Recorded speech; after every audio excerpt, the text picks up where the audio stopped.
Hey guys, welcome back to my channel. So today I'm here with a hair tutorial for you guys on how to recreate this messy bedhead curly look that I've been rocking since cutting my hair, and if you want to see how, keep on watching. So this is pretty much a natural texture for my hair. This has been hair that's been drying all day. So what I like to do is I like to start taking the hair and sectioning it off about into 3 sections. And I like to start at the top of the ears and make this my lower section and just using a clip to pin it away. So now I'm just going to take my old reliable Conair curling iron, and I like to not use the clamp but just wrap the hair around the barrel. Now, being that my hair is a little bit shorter, just be extra careful that you're not going to burn your fingers, because I can't tell you how many times I've done that to myself. But I like to hold the hair around the barrel for about 10 to 15 seconds depending on the size of the section that you pull off. And from there, I just like to basically grab and feel however big the sections I want to be. I'm not going to say to go ahead and use a 1/4 of an inch or a 1/3 of an inch or whatever. You're going to learn the more that you do this, the more comfortable that your hair is going to be in dividing it into sections. So I like to start with my lower layers. I like to start at the front of my face and then kind of work my way to the back of the head. And you'll realize the more that you do it that the lower layer of your hair and the back of your head isn't really going to make that much of a difference. I like to just kind of grab and place the curls. I might not leave the curling iron on as long for those pieces, just as long as there's some sort of wave to it. That's the main objective that we're trying to create here.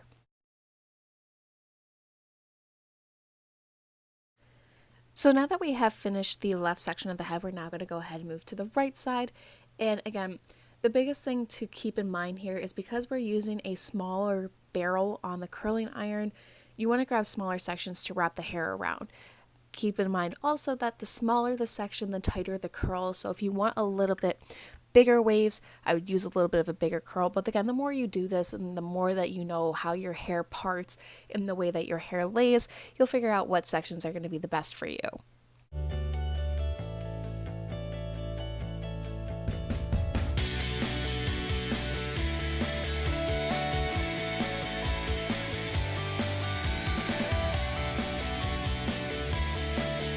As you might be noticing, the other thing to keep in mind too is that I like to lay the hair as flat as possible against the barrel.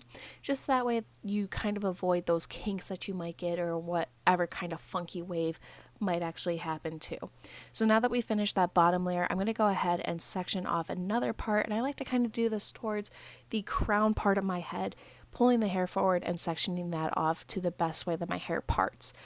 Again, my hair is kind of all over. I don't really have a natural part, so to speak. So I just try to make it as even between left and right as I can. So unlike with the bottom layer where I start going from the front of the face to the back of the head, I like to start going back to forward with this one. And the reason why I like to go from back to front is that way you can kind of tell the curls that need to frame your face a little bit better in terms of figuring out how big those sections need to be. So with this, I realized that part of this section is going to be way too thick, so I put another part of it away. And when you get to the when you get to the top layers of your head, you're going to realize more that you're going to need to section those off to get those kind of tighter, more piecier pieces in the front. That was a little redundant, but needless to say, the more that you do this, the more you're going to find out how your hair is going to curl, what way your hair is going to react, and what's going to be the best curl for you. The point of this is not to have the hair look super like Shirley Temple ringlet, but more like beachy rocker, bedhead, whatever you want to call it. So again, keeping in mind that you don't want this to look perfect, the messier, the better.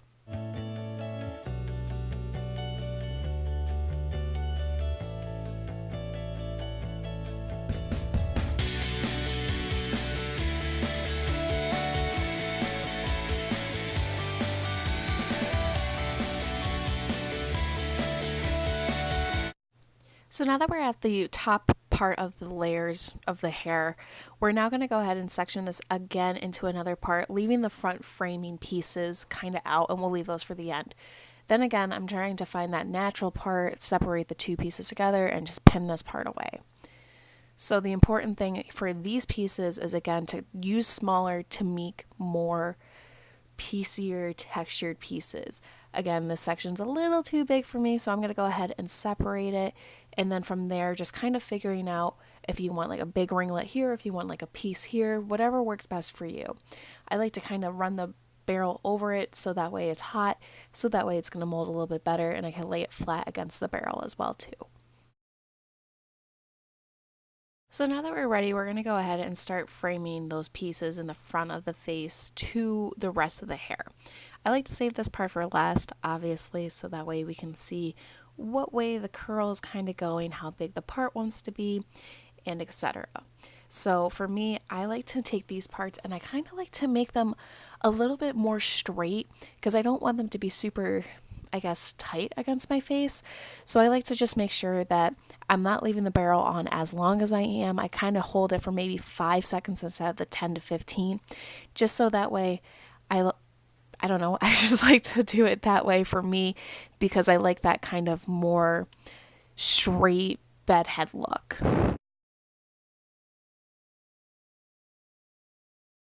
This very front piece for me is so difficult to curl sometimes just because I don't like to put the curling iron as close to my root as possible up here because I don't like it to give it that weird kink. But for whatever reason, this one section of hair just never wants to work and I want to cut it all off because it just doesn't behave. So I try to like section it up even into like 2 pieces for this, just so that way it has a little bit more of a body and wave in the front of my head. And this piece here is the difficult one and I just want to shave it off because it just never works. But again, I like to hold this piece on for maybe 5 seconds compared to the 10 or 15, just so that way it gives it a little bit of a wave. And then I just kind of close it out on the other side. And for whatever reason, my hair, the left side of my head has more hair on it than the right. So I guess my part is on the left side. I don't really know, but needless to say, I'm going to go ahead and just curl this little piece right here. Again, pulling it away from the root so you don't get that weird kink.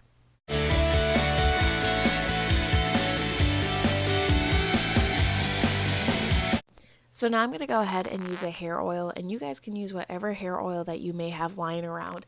This is just the one that I grabbed that was in my hair container kit that I have in my vanity here. And I just like to run this through. And the reason why I use a hair oil is because even though we've curled the hair, I don't want the curls to look that structured. So I like to kind of pull and yank on the hair so that way those waves kind of fall. The ringlets are not as tight. And it gives it more of that, that piecier look. You don't want it to look perfect in terms of that. Then I'm also going to go ahead and use a hairspray. Now, I don't love hairspray, so I'm going to go kind of minimal on this because I don't like my hair to feel like sticky and gross. But you do need a little bit of something to kind of hold whatever curl might be there because these waves are going to fall, but you don't want them to look just like kind of gross looking. So I put a little bit of hairspray in there to kind of piece it through and kind of just have a moment. So that was my hair care routine video for you guys. Thank you so much for watching. Feel free to subscribe. And until next time, take care. Love you always, and we'll see you guys later. Bye.